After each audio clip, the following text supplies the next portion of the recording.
सबसे पहले आपसे ही प्रदीप भंडारी जी शुरुआत करते हुए, उत्तर प्रदेश या फिर योगी मॉडल से कोई लेना देना नहीं है जिसको लेकर आप लोग इतने ज्यादा खुश हो रहे थे। बड़ी तारीफ विक्रमादित्य सिंह की आप लोगों ने शुरू कर दी। उनका यह कहना है कि इसका उत्तर प्रदेश से या फिर योगी जी से कोई लेना देना नहीं है, यह हिमाचल प्रदेश सरकार का अपना फैसला हो सकता है जिसको लेकर 7 सदस्यीय कमेटी भी बनाई गई है। किस तरह से देख रहे हैं आप इसे प्रदीप भंडारी जी? चित्रा जी, देखिए, कांग्रेस पार्टी का जो शीर्ष नेतृत्व है, राहुल गांधी और मल्लिकार्जुन खड़गे और पूरा गांधी परिवार जो है, उसको इस बात से दिक्कत होती है जब भी उसको लगता है कि उसका वोट बैंक जो है वो देश भर में खिसक सकता है, वो इस तरीके का एक्शन लेते हैं। पहली बात तो समझिए कि कांग्रेस पार्टी ने जो हिमाचल प्रदेश के अंदर एक्शन लिया है वो कोई स्वतः नहीं लिया है। ये आज तक की रिपोर्ट चित्रा जी, जिसमें किस तरीके से जब सजौली में लीगल मस्जिद की बात हुई थी तो पहले कांग्रेस पार्टी ने हिंदुओं के ऊपर लाठीचार्ज किया, उसके बाद भी जब जनता की आवाज नहीं रुकी फिर जाके उनको स्पष्टीकरण देना पड़ा। ठीक इसी तरीके से अभी जमीन पे वो समझते हैं कि देवभूमि के अंदर ये सेंटिमेंट है कि खाने में शुद्धता होनी चाहिए देवभूमि में, तो उनके एक नेता ने इसके बारे में बात करी। अब मल्लिकार्जुन खड़गे और कांग्रेस पार्टी को समझ में आ गया कि अरे ये बात अगर जागे जाएगी तो फिर हमारा वोट बैंक जो है वो आखिर पीछे चले जाएगा। मुझे बताइए चित्रा जी, अगर इनकी नीयत साफ होती तो वक्फ के ऊपर ये ऑल इंडिया पोस्ट क्यों करते, जो उतना ही बड़ा मुद्दा है पूरे देश भर के अंदर, हिमाचल प्रदेश के अंदर, बाकी राज्यों के अंदर, वहां वो अपोज करेंगे जिससे कि वोट बैंक को इनको समेटा जा सके। हाँ। वहीं अगर आप कर्नाटका के अंदर देखेंगे, कर्नाटका के अंदर ये क्या करते हैं, ये गणेश जी की मूर्ति को जो है पुलिस वैन के अंदर करते हैं। तो मेरा पॉइंट ये है कि इनकी मकसद हिंदू विरोध है, इनकी मकसद यही है कि एक तरफ तो लॉलीपॉप दे दो और जब कोई नेता आगे बोले तो हाँ। वापस इसीलिए ले लो कि वोट बैंक नहीं आगे करे। ठीक है अजय वर्मा जी, अब आपके पास आते हुए मान लीजिए अगर योगी मॉडल ही है, आपके खुद के मंत्री जिनका ये बयान है, बाद में अब जब आला कमान उनको तलब कर लेगा, जब उनको डांट फटकार पड़ेगी जैसा कि ओपोजिशन की ओर से दावा किया जा रहा है, जिसके बाद उन्होंने अपनी जुबान चेंज कर ली और कहा कि योगी मॉडल से इसका कोई लेना देना नहीं है। अगर कहीं का कोई मॉडल है और जब से ये बात सामने आई है वहां की जनता स्वागत कर रही है, मनाली के कई ऐसे रेहड़ी पेटरी दुकानदार हैं जो इस फैसले का स्वागत कर रहे हैं, तो चूंकि अब इसमें योगी जी का नाम आ गया तो भैया अब इसको लेकर बवाल मच गया है कांग्रेस पार्टी में। किसी मॉडल को अगर फॉलो किया जा रहा है तो क्या गलत हो गया अजय वर्मा जी इसमें?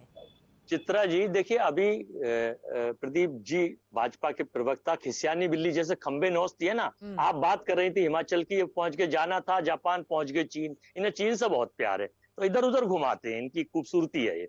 अच्छा, मैं अब आप थोड़ा सा आपको करेक्ट करूंगा चित्रा जी, आप इसमें आप गलत हैं यहाँ जो आप कह रही हैं। विक्रमादित्य का सारा बयान सुन लीजिए, ना तो उन्होंने योगी मॉडल कहा, ना उन्होंने योगी जी का नाम लिया, उन्होंने कहा था उत्तर प्रदेश। आप प्लीज मेरा कहना अगर माने तो बयान सुनवा दीजिए, मैं सुनवाता हूँ। सुनवा दो, पीसीआर से मैं रिक्वेस्ट करूंगी, सुनवा दीजिए भाई।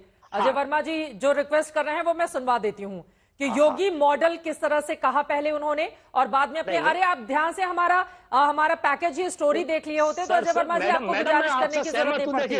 पहले सुना देते हैं, उसके बाद चर्चा में आगे बढ़ेंगे। पहले सुन लीजिए, फिर चर्चा में आगे बढ़ेंगे। उत्तर प्रदेश जैसी और रेहड़ी पटरियों के लिए कहा, उत्तर प्रदेश में भी वहां पर भी जो रेहड़ी फड़ी वाले हैं खास करके उनके लिए ये मैंडेटरी किया गया है कि वहां पर जो है आपको अपना उसमें नाम और आईडी लगाना होगा। तो हमने भी इसको यहाँ पर पूरी मजबूती से लागू करने का निर्णय किया है कि जो भी अपना दुकान चला रहा है, रेहड़ी फड़ी चला रहा है, उसको अपना आईडी, अपना क्लियर आइडेंटिफिकेशन उसमें करना होगा। वैसे भी क्योंकि अब ये स्ट्रीट वेंडिंग कमेटी बन चुकी है तो उससे आईडी दिया जाएगा और वो उनको डिस्प्ले करना पड़ेगा ताकि आने वाले समय में कोई भी अगर ऐसी कोई समस्या आती है, कोई प्रॉब्लम आती है तो पारदर्शिता से इस पे कार्रवाई जो है वो करवाई जा सके। अब तो आपकी दुविधा खत्म हो गई अजय वर्मा जी?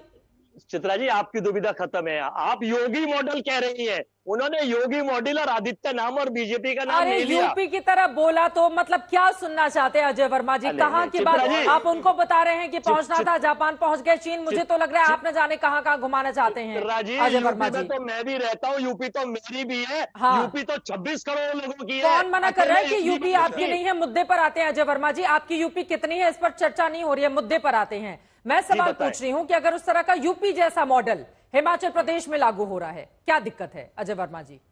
बताइए। मंत्री जी को ही तलब कर लिया गया, विक्रमादित्य जी को तलब। देखिए, मंत्री जी को तलब नहीं कहा, हमारे यहाँ पर डिसिप्लिन है।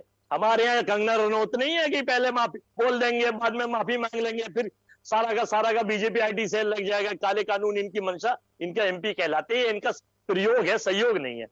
तो मैं ये बताना चाहता हूं कि हमारे यहाँ डिसिप्लिन है, हमारे हाईकमान से चर्चा करिए, हमारे परिवार है। विक्रमादित्य जी भी तो उन्होंने कहा मेरा ना कोई ऐसा उद्देश्य है, ना सरकार का कोई उद्देश्य है। हाँ, रेहड़ी पटरी वालों के ऊपर, फिर मैं दोबारा कह रहा हूं, रेहड़ी पटरी जो उन्होंने कहा है उसके लिए कोई बनेगा और उस पर सिस्टम लागू करेंगे। हम लोग बांटने का काम नहीं करते चित्रा जी, ना हम सोशल फैब्रिक खत्म करते, ना हम हिंदू मुस्लिम करते। क्या बात है, मतलब उत्तर प्रदेश में अगर सेम बातें लागू हो तो वहां पर हिंदू मुस्लिम हो रहा है, हिमाचल प्रदेश में अगर कांग्रेस पार्टी की सरकार है वहां पर सेम मॉडल लागू हो तो फिर आप कहेंगे कि नहीं वहां पर तो विकास की राह तय करने के लिए, मतलब ये दोहरा चरित्र तो नहीं हो सकता है ना। चाहे एआईएम हो, हमारे साथ बैठे हुए हैं नेताजी, उनसे मैं इस सवाल का जवाब जानूंगी। देखिए, एक ही जैसे दो अलग अलग डिसीजन दो अलग अलग राज्य सरकारों की ओर से लिए जाएं, यूपी में धर्म के आधार पर होता है ये कहती है कांग्रेस, और हिमाचल प्रदेश में अगर हो रहा है तो आप कह रहे हैं कि नहीं नहीं ये तो वहां की तरक्की के लिए। अजय वर्मा जी, मुझे लगता है कुछ मुद्दों पर चरित्र एक जैसा होना चाहिए। प्रदीप भंडारी जी, 2 लाइन में आप जवाब दे दीजिए, फिर मैं समाजवादी पार्टी बाकी नेताओं के पास जाऊंगी। प्रदीप भंडारी जी, लेकिन मेरा ये सवाल है, देखिए हिमाचल प्रदेश, अगर हम करें बोलिए बोलिए बोलिए बोलिए जी, मैं कह रहा हूं चित्रा जी, अगर हम करें तो कम्युनल और ये करे तो सेक्युलर, ये किस तरीके का मापदंड हो गया? मुझे बताइए चित्रा जी कि उत्तर प्रदेश के अंदर किसकी सरकार है? क्या समाजवादी पार्टी की सरकार है? क्या कांग्रेस पार्टी की सरकार है? भारतीय जनता पार्टी की सरकार है? और आप विडंबना देखिए, कांग्रेस पार्टी के हिमाचल के व्यक्ति कोई कांग्रेस पार्टी के शासन से सीखने की नहीं बात कर रहा, वो भी भारतीय जनता पार्टी के शासन से सीखने की बात कर रहा है, क्योंकि भी उनको पता है कि भाई कोई भी काम होगा उसमें भारतीय जनता पार्टी जो है वो जनता का हित करती है। और इससे साबित हो गया कि कांग्रेस को खुद के मॉडल पर विश्वास नहीं, कांग्रेस के खुद के मंत्री को खुद के मॉडल पर विश्वास नहीं। डॉक्टर आशुतोष वर्मा जी, क्या योगी मॉडल लागू करना चाहती है कांग्रेस पार्टी हिमाचल प्रदेश में, जो सवाल वो पूछ रहे हैं, और समाजवादी पार्टी का क्या स्टैंड है इस पर? चित्रा जी, देखिए, किसी भी रेस्टोरेंट में उसकी कंपनी का नाम लाइसेंस करना ये कोई मॉडल नहीं है, ये भारत सरकार के नियम के अंदर आता है। और एफएसएसआई का एस्टेब्लिशमेंट 2006 में हुआ था, और उसके बाद कई ऐसे स्ट्रीट वेंडर्स के लिए भी नए नए नियम आए हैं। मुझे याद है 5 मार्च 2014 को एक नया गजट प्रस्तुत किया गया था, street vendors protection of livelihood and regulation of street vendor act. 2014 से लेकर 2024 तक ये नियम लागू है, और भारतीय जनता पार्टी की 2 दर्जन से ज्यादा जगह सरकारें हैं। लेकिन अगर उनके अधिकारी, उनकी सरकार खाली जियो बनाते हैं, अधिनियम बनाते हैं और लागू नहीं करते हैं, तो ये तो सवाल भारतीय जनता पार्टी और सत्ता वालों से पूछना चाहिए। हम इस चीज के खिलाफ नहीं है कि किसी का नाम लिखा जाए या किसी का कंपनी का नाम लिखा जाए, जीएसटी नंबर लिखा जाए, बिल्कुल लिखना चाहिए, ये तो रूल है एफएसएसआई के। एफएसएसआई के अलग अलग मॉडल्स हैं, उनकी आप वेबसाइट पे जाइए, ये लगे नए उन्होंने अपने फॉर्म्स डिस्प्ले कर रखे हैं। लेकिन उत्तर प्रदेश में जो खुद खाद्य संस्थान के मुख्यमंत्री, खुद उसके नेता हैं, खुद उसके मंत्री हैं, वो खुद नहीं लागू करा पाते हैं। हम तो खिलाफ इस चीज के हैं जब आप उसका सांप्रदायिक ध्रुवीकरण करते हैं। और सुप्रीम कोर्ट ने डांटा था जब कांवड़ यात्रा पे आपने कहा कि आप नाम लिखिए। सुप्रीम कोर्ट ने कहा कि आप ये बताइए, वेज दे रहे हैं, नॉन वेज दे रहे हैं, आप कंपनी का नाम लिख सकते हैं, लेकिन किसी से आप नाम लिखने पे कैसे आप जाति कर सकते हैं? और तुरंत भारतीय जनता पार्टी को मुंह की खानी पड़ी थी। हमारा एक ही काम है, इस देश में रेहड़ी पटरी वाले हों या दुकानदार वाले हों, स्वच्छता नियम सबसे ऊपर होनी चाहिए। हम सबको पता होना चाहिए कि हम वेजिटेरियन खा रहे हैं कि नॉन वेजिटेरियन खा रहे हैं। हम सबको पता होना चाहिए कि हम क्या खा रहे हैं। इसमें सफाई, हाइजीन स्टैंडर्ड, ये तो बेसिक चीजें हैं। इसमें उत्तर प्रदेश की सरकार ढीला ढवाली क्यों कर रही है, या देश की सरकार क्यों कर रही है? 2014 में आपने नियम बना दिया और आज आप उसी पे अपनी पीठ ठोक रहे हैं कि हम 10 साल बाद लागू नहीं करवा पाए, अब कर रहे हैं। तो भारतीय जनता पार्टी की सरकारों से पूछो, कभी गए थे उस गजट पत्र को देखने के लिए जो 5 मार्च को 2014 में आपने नया स्ट्रीट वेंडिंग एक्ट किया था? मुझे पूरा यकीन है भारतीय जनता पार्टी का कोई प्रवक्ता उस गजट के बारे में, उस जियो के बारे में उसको पता ही नहीं होगा उसमें क्या है। और तब तो पीठ थपथपा रहे थे अपनी कि हमने देश बदलना आए हैं। 10 साल बाद वही काम करना पड़ रहा है। खाद्य सुरक्षा के नियम क्या है वो हम दिखा रहे हैं यहाँ पर टीवी स्क्रीन को, लेकिन खाद्य सुरक्षा मानकों को लेकर जब किसी भी राज्य की सरकार उसको लागू करवाने का प्रयत्न करती है तो फिर उसको कम्युनल चश्मे से क्यों देखा जाता है? मैं आऊंगी विशाल जी आपके पास, लेकिन आदिल हसन जी पहले आपका जवाब मैं चाहूंगी। आपको क्यों लग रहा है कि यहाँ पर हिंदू मुसलमान करना चाहती है कांग्रेस पार्टी हिमाचल प्रदेश में? खाद्य सुरक्षा के नियम है, अगर कुछ नियम लागू करा दिए जाए, जो कि मनाली के जो रेहड़ी पटरी वाले हैं वो इसका स्वागत कर रहे हैं, अब एमआईएम को इस पे बड़ी दिक्कत हो जाती है। हसन साहब। मैम आप ही ने देखा कि वायनाड में राहुल गांधी जहाँ जनों दिखाते थे वहां चुनाव अमेठी हार जाते हैं, वायनाड में जिताया। अब उनकी बहन एक भी माइनॉरिटी मुद्दे पर आज तक नहीं बोली है, लेकिन वायनाड से चुनाव लड़ेंगी। आप बताइए 10-15 मॉब लिंचिंग हुई, राहुल गांधी एक मुद्दे पे नहीं बोलते हैं। आप ये जो सिजौली में 7,000 से ज्यादा इलीगल है, वहां की म्युनिसिपल कॉर्पोरेशन ने नोटिस दिया। एक मस्जिद की बात आई, मस्जिद कमेटी ने बोल दिया कि ठीक है आप, मैं 3rd फ्लोर 4th फ्लोर, लेकिन कांग्रेस ने कुछ नहीं बोला। आप देखा अभी आसाम में गोपालपारा में बुलडोजर चला, सुप्रीम कोर्ट का वायलेशन है, उस पर कांग्रेस कुछ नहीं बोलेगी। रामगिरी पे कांग्रेस कुछ नहीं बोली, नीलेश राणे पे कांग्रेस कुछ नहीं बोली, मध्य प्रदेश में खरगोन पे कांग्रेस कुछ नहीं बोली। आपने देखा आप ही के शो में एक बार बात हुई थी, जो 2 लोगों को जिंदा जला दिया जाता राजस्थान पे, अशोक गहलोत 4 किलोमीटर दूर जाकर मिले थे और सिर्फ 5 लाख रुपया कंपनसेशन दिया था। मोनू मनेसर छूटा घूम रहा था, कांग्रेस कुछ नहीं बोली। तो कांग्रेस का ये सॉफ्ट हिंदुत्व का एक आदत है, जहां पे जैसा सूट करता है वो कांग्रेस करती है। आप पूछिए वायनाड जाएंगे तो प्रियंका क्या बोलेंगे? एक भी माइनॉरिटी इशू पे राहुल और प्रियंका बतला दें इनकी मोहब्बत की दुकान कहाँ पे है? सिर्फ मुसलमानों का वोट लेने के लिए क्या? एएमयू किशनगंज पे नहीं बोलेंगे, जामिया का फंड खत्म हुआ उस पर नहीं बोलेंगे, एएमयू अलीगढ़ का फंड खत्म हुआ उस पर नहीं बोलेंगे। और जहां पर तेलंगाना में माइनॉरिटी कांग्रेस की सरकार है, वहां भी एक भी मिनिस्टर माइनॉरिटी कम्युनिटी से नहीं है। कांग्रेस ने एक भी माइनॉरिटी को महाराष्ट्र, छत्तीसगढ़, तेलंगाना, आंध्रा में, हिमाचल प्रदेश वाले पर भी बोल लीजिए। हम दिखा रहे हैं नेम प्लेट का फैसला क्यों लिया गया। यूपी और हिमाचल दोनों ही जगहों पर टीवी स्क्रीन के नीचे हम वजह उसकी गिना रहे हैं। हिमाचल प्रदेश को लेकर क्या है आप लोगों का स्टैंड, जो निशाना साध रहे हैं कांग्रेस पर इतना ज्यादा? हमारा स्टैंड है कि कांग्रेस आरएसएस की मां है। कांग्रेस एनआरसी शुरू करती है, बीजेपी उसको फॉलो करती है। बाबरी मस्जिद अगर शहीद हुई तो कांग्रेस इसकी जननी है, शुरुआत कांग्रेस ने किया। हम कांग्रेस और बीजेपी में कोई ज्यादा फर्क नहीं करते। राहुल गांधी की मोहब्बत की दुकान है, वो ढकोसला है। तो एक माइनॉरिटी इशू पे सुनिए, जो बी टीम बोलते हैं, पूछिए यूपीए 1 और यूपीए 2 में हम क्या थे? जगन की सरकार, वाईएसआर की सरकार, रोसैया की सरकार और किरण कुमार रेड्डी की सरकार जब हमने बचाई तब हम क्या थी? इमरान प्रतापगढ़ी को राज्यसभा जब भेजा वोट दिया तब हम क्या थे? प्रणब मुखर्जी को जब राष्ट्रपति बनने में वोट दिया तब क्या थे? मीरा कुमार को जब हमने राष्ट्रपति में वोट दिया तब क्या थे? और अभी रेवंत रेड्डी जो चीफ मिनिस्टर तेलंगाना है, सुबह शाम बैरिस्टर असदुद्दीन ओवैसी साहब, अकबर ओवैसी साहब का तारीफ लिए खटते नहीं है, बोलते हैं। वाहिद एक एमपी है जो मुसलमानों का, दलितों का, आदिवासियों का और तेलंगाना की आवाज अगर संसद में उठाता है, उसका नाम बैरिस्टर असदुद्दीन ओवैसी साहब है। अजय वर्मा बड़े हैं कि तेलंगाना के चीफ मिनिस्टर और प्रदेश अध्यक्ष बना है। वो सच्चाई जानते हैं रेवंत रेड्डी साहब कि बैरिस्टर एक बेबाक आवाज है, हक बोलता है। इन लोग के डबल मास्क है। राहुल एक माइनॉरिटी मुद्दे पे नहीं बोलते हैं, प्रियंका गांधी एक मुद्दे पे नहीं बोलती है सिर्फ। तो भाई कब तक हम बंधुआ गुलाम बन के रहेंगे? हम क्या बंधुआ बनने आए हैं? अरे यहाँ पर आपसे पूछा जा रहा है, सुनिए आदिल हसन साहब, आप न जाने कहां जा रहे हैं। मेरा ये सवाल है, खाद्य सुरक्षा नियम के तहत अगर 7 सदस्यीय कमेटी बनाई जाती है, विक्रमादित्य कहते हैं कि यूपी की तरह यहां पर भी रेहड़ी पटरी वालों को नेम प्लेट हम छिपाने में, मेरा ये सवाल है, हम नाम को छिपाने में इतना भरोसा क्यों करते हैं? हम इस तरह से लोगों को क्यों प्रोवोक करते हैं? आप मेरी बात सुनिए कि आप अपनी चीजों को छिपा कर रखें। हम समाज को इस नजरिए से क्यों देखते हैं कि अगर कोई हिंदू अगर नाम लिखता है तो वहां पर ज्यादा लोग जाएंगे खरीदारी करने के लिए, कोई मुसलमान आता है तो वहां कम। इस तरह का भ्रम फैलाने का काम क्या एमआईएम की ओर से नहीं किया जा रहा है? हम जब लोगों को बार बार ये उनके दिमाग में भरेंगे कि नहीं नाम आ जाएगा तो न जाने क्या हो जाएगा, आप नाम लिखेंगे तो फिर आपकी पहचान से आपके लिए मुश्किलें खड़ी हो जाएंगी।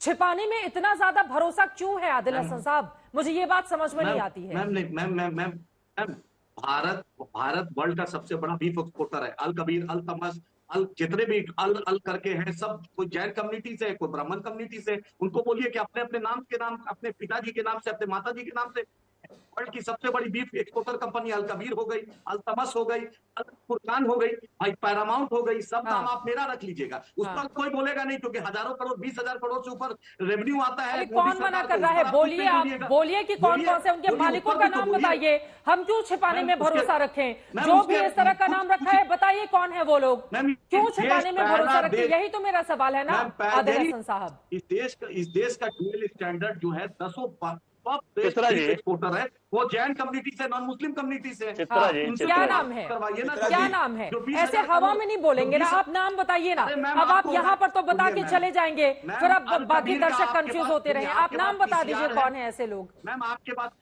पास आपकी टीम है, उसको बोलिए अल कबीर का मालिक का नाम देख ले, मेरी ही टीम का मालिक का नाम देख ले। आप 10 top beef exporter Satish Agrawal, 10 top beef exporter देख लीजिए। सतीश अग्रवाल बोल रहे हैं, उसका नाम तो आदिल नहीं है। सतीश अग्रवाल का नाम तो आदिल नहीं है, बोलिए उसको सतीश अग्रवाल के नाम पे करे। सब्बरवाल बोलिए अपने नाम पे करे। भाई 20,000 करोड़ का रेवेन्यू आ रहा है तो ठीक है, गरीब जो बेच रहा है ठेला पर, गरीब जो 10 रुपए कमा रहा है, 50 रुपए कमा रहा है, उस बिल्कुल। पर पूरी ज्यादती। बिल्कुल, पर पूरी आपकी बात ज्यादती है। बिल्कुल सरकार सही है का कि पूरा अपने तलवार नाम उसी से पे करें, क्या चलेगा। दिक्कत है? विशाल मिश्रा जी, इस पर जरा आप जवाब दे दीजिए। अब जिन लोगों को करोड़ों करोड़ों का फायदा होता हो वो तो नाम बदलने कोई दिक्कत नहीं है, और यहाँ पर गरीब अगर अपना नाम बदल ले तो उसको लेकर यहाँ पर अलग ही सियासत शुरू हो जाती है। विशाल मिश्रा जी, और ये जो हिमाचल प्रदेश जिस पर हम डिबेट कर रहे हैं उस पर भी पहले आपकी टिप्पणी, उसके बाद आदिल हसन जी के सवालों का जवाब दीजिएगा। विशाल मिश्रा जी।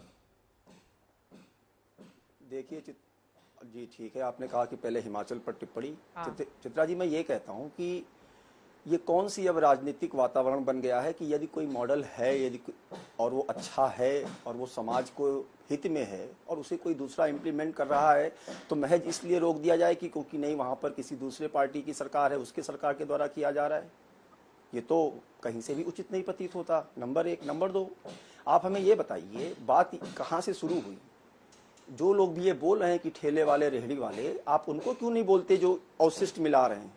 जिस प्रकार के फोटोज आ रहे हैं, जिस प्रकार के अवशिष्ट थूकना और ना जाने क्या क्या चीजें हो रही हैं चित्रा जी, क्या व्यक्ति को जो है स्वस्थ जो है और जो है मतलब वो पैसा दे रहा है क्या ये सब खाने के लिए? ऐसे लोगों के खिलाफ क्यों नहीं आकर आगे बोलते हैं? बताइए ना। आज जो बोल रहे हैं कि ये अत्याचार किया जा रहा है, मैं कहता हूं अगर किचन में सीसीटीवी लग रहा है, अगर ठेले वाले के ऊपर जो है नाम लग रहा है तो कम से कम उसकी जिम्मेदारी तो तय होगी कि वो कुछ भी पिला देगा जूस के नाम पे। अवशिष्ट पीने के लिए लोग बैठे हैं, अवशिष्ट पीने के लिए पैसा देते हैं, थूक कर रोटी खाने के लिए पैसा देते हैं। कैंटीन में लगेगा तो कम से कम कैमरे में चीजें रहेंगी ना चित्रा जी, उसके मन में एक डर तो आएगा। ये कौन सी मानसिकता बनती जा रही है? ये इंसानियत वर्सेस जो है मानवता की लड़ाई है। उन लोगों को बोलो ना कि ऐसा अवशिष्ट क्यों मिलाया जा रहा है, तो चित्रा जी कुछ तो कदम सरकार उठाएगी। आप मुझे बताइए कि बड़े से बड़े होटल में जाइए, कहां पर जो है वो जो है नेम प्लेट नहीं लगा रहता है? मुझे आप बताइए, कहीं पर है कि नेम प्लेट नहीं लगा रहता है? और कौन खाने से इनकार कर देता है? लेकिन नहीं, या वो चूंकि उत्तर प्रदेश में माननीय योगी आदित्यनाथ महाराज जी की सरकार के द्वारा इंप्लीमेंट किया जा रहा है ना चित्रा जी, दिक्कत यहां है। बात को समझिए। और दूसरी बात, अभी समाजवादी पार्टी के प्रवक्ता बोल रहे थे, इनसे पूछिए कि खाद्य सुरक्षा एवं मानक अधिनियम FSSA 2006 का जो धारा 56 है वो महाराज जी ने लागू किया है। आपकी भी तो सरकार थी, क्यों नहीं लागू कर दिए थे? पूछिए इनसे। अभी बोल रहे थे ना कि क्यों नहीं लागू किया। मैं कहता हूं 2006 की धारा का 56वां, 2006 के नियम का 56वां धारा महाराज जी इंप्लीमेंट कर रहे हैं, आपने क्यों नहीं कर दिया था? लेकिन नहीं, तुष्टीकरण की राजनीति करते हैं। ये समाजवादी पार्टी के सम्मानित प्रवक्ता से पूछिए ना कि कोर्ट में माननीय न्यायालय ने इनको क्या फटकार लगाई थी जब ये उन दोषियों, आरोपियों के बम ब्लास्ट के लोगों को छुड़ाने की पैरवी कर रहे थे। हाँ। माननीय न्यायालय ने कहा था कि इनको अवार्ड, पद्मा अवार्ड दे दिया जाए। क्या यह तो तुष्टीकरण की हद की राजनीति है? और आज यहाँ पर बैठकर क्यों नहीं किया, क्यों नहीं किया, क्यों नहीं किया? और सबसे पहले दर्द भी इन्हीं को होता है। और रही बात AIMIM वाले, उनसे पूछिएगा कि अपनी उनके पार्टी का पूरा नंबर तो जरा बता दें। जब एक अरे कहाँ छिपा के रखा है उन्होंने कहाँ छिपा कर रखा है? विशाल मिश्रा जी, कौन नहीं जानता? तो शॉर्टकट में लिखने के लिए हमने AIMIM लिख दिया ना, किसको नहीं पता है उनकी पार्टी का पूरा नाम क्या है? नहीं, अरे मैं ये कह रहा हूं चित्रा जी, जो विशुद्ध रूप से जो सेकुलर का चोला ओढ़ के विशुद्ध रूप से राजनीति करते हैं धर्म की, विशेष वर्ग की, वो जब अब बताइए जो उत्तर प्रदेश में नियम आया है चित्रा जी,